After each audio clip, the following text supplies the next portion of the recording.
Welcome my future आइडियंस। तो ये question है हमारा जैन 2016 में जो कि पूछा गया है। आपको पता होगा अभी हम टॉपिक 8 देख रहे हैं अपना ओडी का। तो ये हमारा क्वेश्चन है जैन 2016 में आया हुआ, जो कि एमसीक्यू में आया था 2 मार्क्स में क्वेश्चन। ये क्वेश्चन बहुत ही ज़्यादा अच्छा है, आप इसको अच्छे से समझना, क्योंकि यही सेम क्वेश्चन इसी के कॉन्सेप्ट पे 2017 में भी रिपीट हुआ था। तो आप ट्राई करना उसको खुद से बनाने का। इसमें बहुत ही अच्छा कॉन्सेप्ट है, मैं आपको समझाता हूँ। ये क्वेश्चन है कि the general solution of the differential equation with the constant coefficient. ये एक जनरल सोल्यूशन बोला जा रहा है कि इस डिफरेंशियल इक्वेशन का जो कि कांस्टेंट कोफिशिएंट है, देखो कोफिशिएंट कांस्टेंट है, बोला जा रहा है कि सोल्यूशन क्या कर रहा है, अप्रोच कर रहा है जीरो पे as x tends to infinity. ठीक है, सोल्यूशन जीरो पे अप्रोच कर रहा है। तो हम लोग को क्या बोला जा रहा है, इसका बताना है कि बी का ये जो कोफिशिएंट्स है, बी सी वगैरह है, वो उसका रिलेशन क्या होगा, ये हमें चेक करना है। तो आपको सबसे पहला तो पता है कि जब भी इस तरह का डिफरेंशियल इक्वेशन हो तो आप उसका ऑक्सिलरी इक्वेशन फाइंड कर सकते हो आराम से। तो इसका ऑक्सिलरी इक्वेशन क्या होगा, जैसे इसे हम डी में भी लिखते हैं या फिर एम में भी लिखते हैं, इट डिपेंड्स कि आपने ग्रेजुएशन में आप क्या यूज़ करते थे। तो हम अगर एम यूज़ करते थे इसकी जगह पे तो हम लिखेंगे m square plus b m plus c equals to zero. तो आपको पता है कि अब ये क्वाड्रेटिक इक्वेशन है, और क्वाड्रेटिक इक्वेशन के हमें पता है कि 3 तरह के रूट्स पॉसिबल होते हैं। कौन कौन से, एक केस 1 में अगर ले तो मान लो कि अगर लैम्डा 1 और लैम्डा 2 इसके अगर रूट्स हैं तो वो दोनों रियल में बिलोंग करेंगे और दोनों इक्वल नहीं होंगे, नॉन इक्वल। सेकेंड केस क्या होगा, दोनों रियल में तो बिलोंग करेंगे लेकिन दोनों इक्वल होंगे, लैम्डा 1 इक्वल्स टू लैम्डा 2। और थर्ड केस क्या होगा, जिसमें कि लैम्डा 1 और लैम्डा 2 दोनों कॉम्प्लेक्स में बिलोंग करेंगे। तो आपको पता है कि अगर ये रूट्स कॉम्प्लेक्स में बिलोंग करेंगे तो क्योंकि यहाँ पे जो डिफरेंशियल इक्वेशन हमें दिया हुआ है या फिर हमें जो क्वाड्रेटिक इक्वेशन हमें मिला है, उस इक्वेशन का जो कॉफिशिएंट है ए बी सी ये सब, ये ऑलरेडी आपका रियल नंबर है। ठीक है, ये जो बी सी वगैरह है वो हमारा, क्योंकि यहाँ पे जब भी आपको अगर प्रोवाइडेड नहीं भी है तो ये ऑलरेडी अंडरस्टूड है कि ये सब चीज़ जो है हमारी ये रियल नंबर है।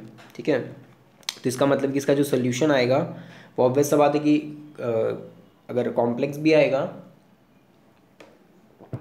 तो कॉम्प्लेक्स रूट्स भी अगर आएंगे तो वो पेयर में एग्जिस्ट करेगा। ठीक है, तो इसका मतलब क्या हो गया, पेयर में एग्जिस्ट करने का कि मतलब अगर एक रूट मान लो कि अगर मैं लैम्डा 1 को ले लेता हूँ, लेट से कुछ जो हम जनरली मानते हैं अल्फ़ा 1 प्लस आई बीटा 1 ऐसा अगर ले लें, और लैम्डा 2 को अगर ले लें अल्फ़ा 2 प्लस आई बीटा 2 इस तरह से, तो यहाँ पे अगर ये अल्फ़ा 1 आई बीटा 1 है तो ये पक्का है कि अल्फ़ा 1 माइनस आई बीटा 1 होगा, सेम ऐसे। तो ये इसका इतना सा मतलब है। ठीक है, तो हम लोग एक एक पार्ट वाइज करके सॉल्व करना स्टार्ट करते हैं। तो हम लोग इसे सॉल्व करते हैं। तो सबसे पहले हम लोग देखते हैं,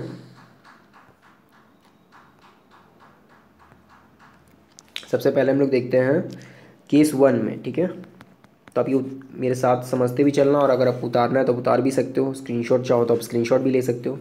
केस 1 क्या होगा, जब लैम्डा 1 और लैम्डा 2 दोनों रियल नंबर में बिलोंग करेंगे और दोनों इक्वल नहीं होंगे। ठीक है, ये केस हम देखते हैं। तो अगर लैम्डा 1 लैम्डा 2 दोनों रियल नंबर में बिलोंग कर रहे हैं और लैम्डा 1 लैम्डा 2 के इक्वल नहीं है, ये केस है। तो देखते हैं क्या होगा।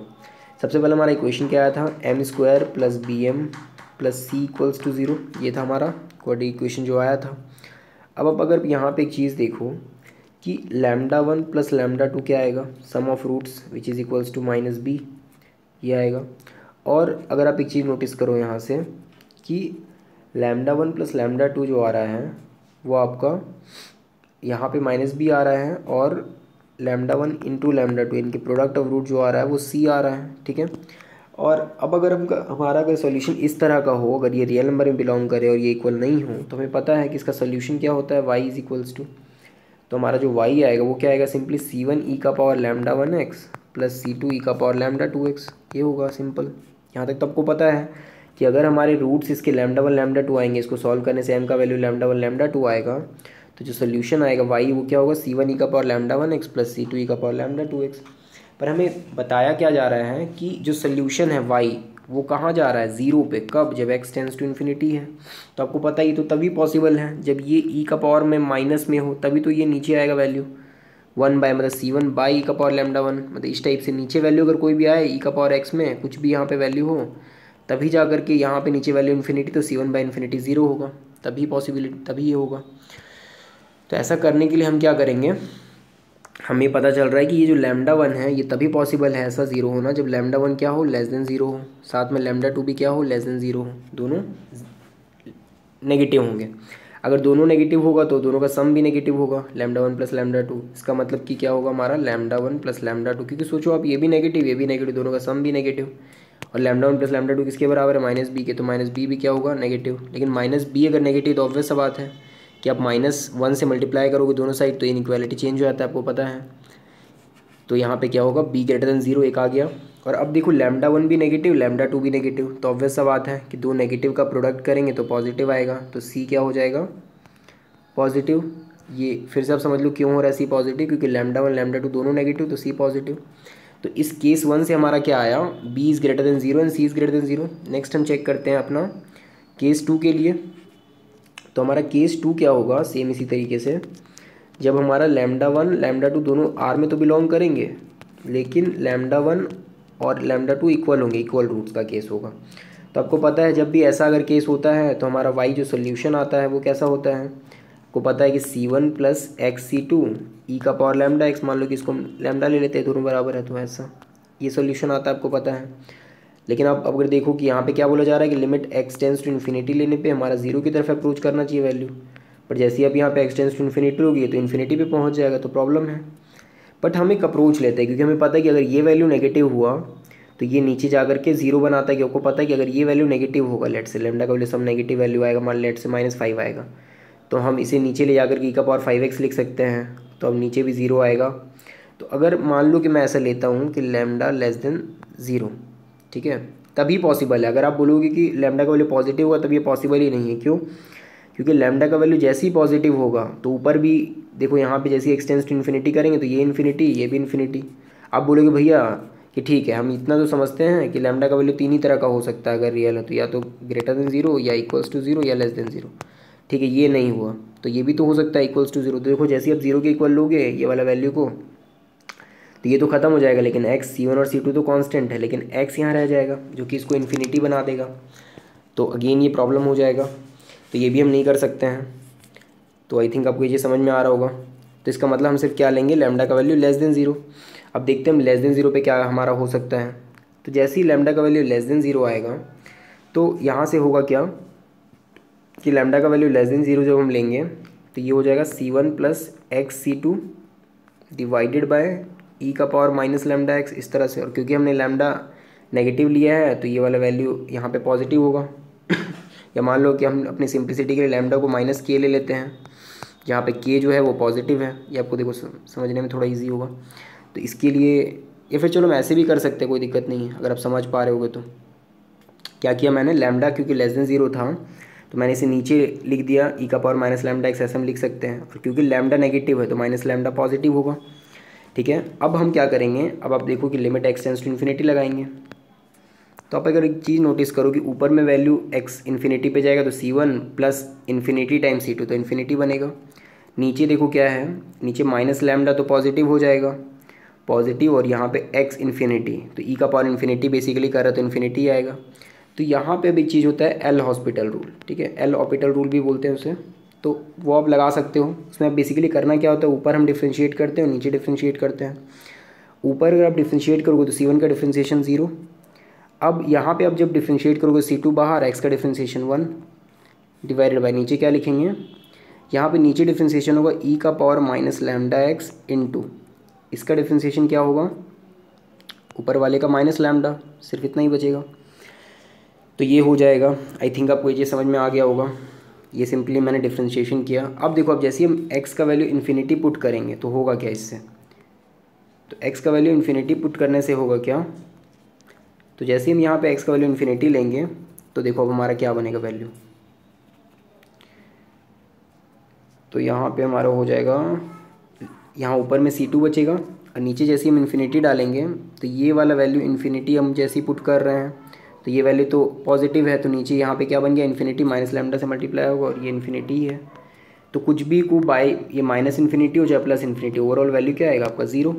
इसका मतलब है कि जब हम लैम्डा को लेस देन ज़ीरो ले रहे हैं तो हमारा y कहाँ जा रहा है, tends to zero as x tends to infinity. अगर आपको इसको समझने में दिक्कत हो रहा है तो आप फिर से रिवाइंड करके देखो कि मैं क्या आपको कॉन्सेप्ट देना चाह रहा हूँ और यहाँ क्या हो रहा है। बेसिकली हमें क्या बोला गया था कि हमें ए और बी और सी का वैसा वैल्यू निकालना जिसके लिए वाई एक्स कहाँ जाए 0 पे, जब एक्स टेंस टू इन्फिनिटी हो। तो इसके लिए हम कंडीशन फाइंड आउट कर रहे हैं कि लैम्डा का वैल्यू क्या होना चाहिए। तो हमें पता चला लैम्डा लेस देन 0 होना चाहिए। अब अगेन क्योंकि हमारा दोनों सॉल्यूशन लैम्डा ही था, तो अब फिर अगेन हम सम ऑफ अगर हम रूट्स निकालेंगे तो हमें पता है कि सम ऑफ रूट्स क्या होगा, दोनों लैम्डा लैम्डा ही है। और इक्वेशन आपका क्या था, अगर आपने ध्यान से देखा हो तो m² + bm + c, यानी कि यहाँ से आपका क्या आएगा -b। तो फिर अगेन 2 लैम्डा = -b, और लैम्डा का वैल्यू आपका लेस देन 0 था, यानी कि ये वैल्यू नेगेटिव, यानी कि 2 लैम्डा लेस देन 0, यानी कि -b लेस देन 0, यानी यहाँ से आएगा b > 0। और उसी तरीके से जब आप देखो कि ये वैल्यू तो लेस देन 0 हो गया, और नेक्स्ट वैल्यू आपका जो आएगा वो वैल्यू जब आपका क्या कंडीशन है कि λ1 × λ2 जो है वो c है, प्रोडक्ट ऑफ रूट्स। तो अब देखो ये λ1 और λ2 तो लैम्डा के बराबर है, यानी λ² = c। λ² तो पॉजिटिव होगा, अगर लैम्डा नेगेटिव होगा तो भी, तो यानी c भी पॉजिटिव। देखो यहाँ से भी क्या आ गया हमारा b > 0 एंड c > 0, केस 1 से भी और केस 2 से भी, दोनों से यही आ गया। अब हम थर्ड केस चेक करते हैं जब हमारा कॉम्प्लेक्स रूट होगा। तो हमारा थर्ड रूट जो होगा वो क्या होगा, ये हमारा केस थर्ड है। जब हमारा λ1 को लेट से हम लोग मान लेते हैं कोई अल्फ़ा, या फिर मान लो इसे हम ले लेते हैं अल्फ़ा + i बीटा, मतलब क्योंकि हमारा जो रूट है वो कॉम्प्लेक्स रूट है इसीलिए। और λ2 यहाँ मैं एकदम स्टैंडर्ड यूनिट यूज़ कर रहा हूँ, क्योंकि λ1 λ2 हम आइगन इसके लिए यूज़ करते हैं अपने रूट्स के लिए। अल्फ़ा और बीटा अगर हम इसे कॉम्प्लेक्स या इमेजिनरी मानना होता है तो उसके लिए यूज़ करते हैं। यहाँ पे मैं x और y भी ले सकता था, बट उससे थोड़ा सा कन्फ्यूज़न होता आपका dy/dx वाले के लिए, इसीलिए मैं अल्फ़ा और बीटा यूज़ कर रहा हूँ यहाँ पे। तो ये हो जाएगा अल्फ़ा - i बीटा, क्योंकि पेयर्स जो कॉम्प्लेक्स रूट होते हैं वो पेयर में एग्जिस्ट करते हैं। तो ये आपका आ गया λ1, ये आपका आ गया λ2। अब देखो फिर अगेन सम ऑफ रूट्स कितना आएगा, λ1 + λ2 which is equals to 2 alpha, and what will be the product of roots. अब दोनों को प्रोडक्ट कर दो तो देखो ये a + b और ये a - b की तरह होगा, दोनों का प्रोडक्ट होगा तो a² - b², लेकिन अब माइनस टाइम्स i बीटा का स्क्वायर करोगे तो ये हो जाएगा i² β², और ये i² का वैल्यू होता है -1, तो ये +1 आ जाएगा, यानी कि α² + β², प्रोडक्ट ऑफ रूट्स।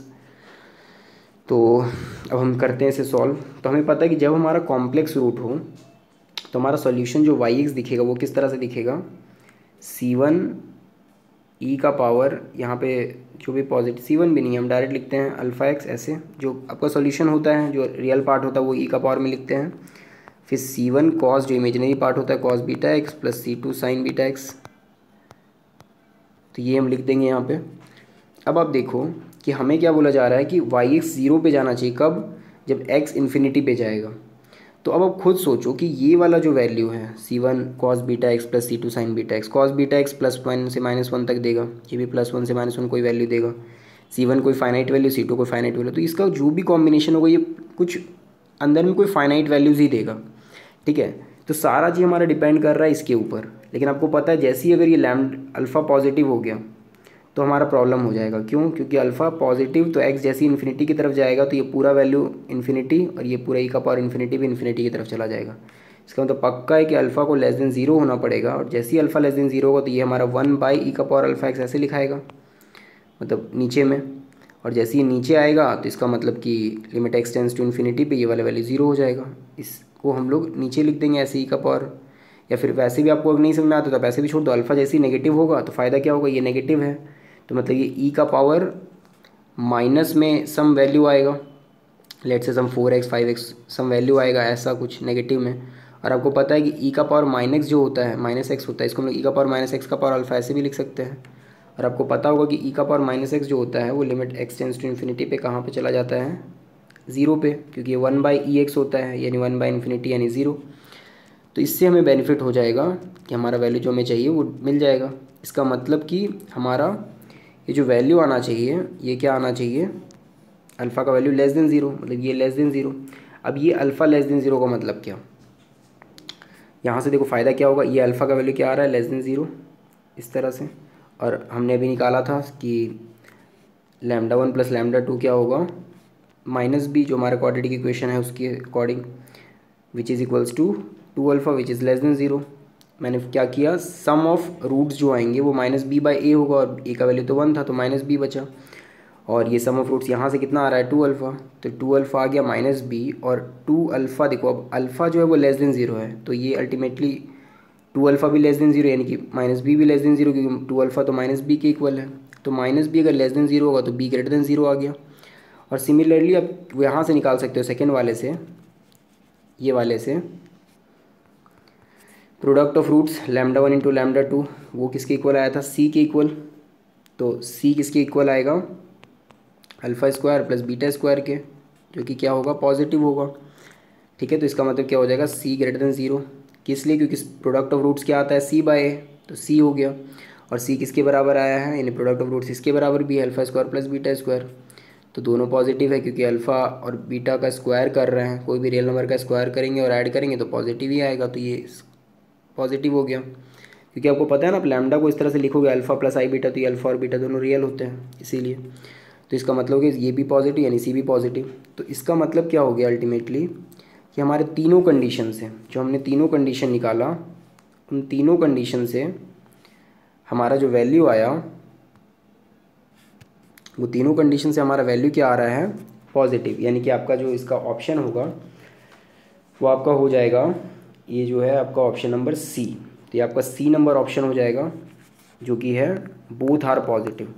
ठीक है, तो ये आपका आंसर हो जाएगा, both are positive, B and सी।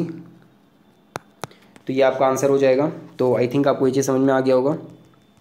ठीक है, तो यहाँ पे मैंने आपको बहुत ही डिटेल में इसको बताया, इस क्वेश्चन को। इसको हम लोग यहाँ पे देख लेते हैं। देखो ये आपका ऑप्शन नंबर सी जो है ये करेक्ट आंसर है। तो मैं सबको फिर से एक बार रिकॉल कराया तो थोड़ा सा फटाक से, कि यहाँ पे ये क्वेश्चन आपका 2017 में ही पूछा गया है। ठीक है, तो मैं आपको 2017 वाले में बताऊँगा क्वेश्चन का। देखो ये वीडियो थोड़ा लंबा हुआ, बट मैंने आपको बहुत ही डिटेल में बताया कि पहले मैंने ऑक्सिलरी इक्वेशन लिखा, 3 जो रूट्स हो सकते थे वो मैंने लिखा, और देखा कि कब y x की इन्फिनिटी पे पहुंचने पे y कब 0 पे अप्रोच करेगा। उसके लिए मैंने तीनों कंडीशन निकाला, तो इन तीनों केस में बी और सी पॉजिटिव आए, यानी कि सी नंबर आपका करेक्ट आंसर हो गया। Thank you so much.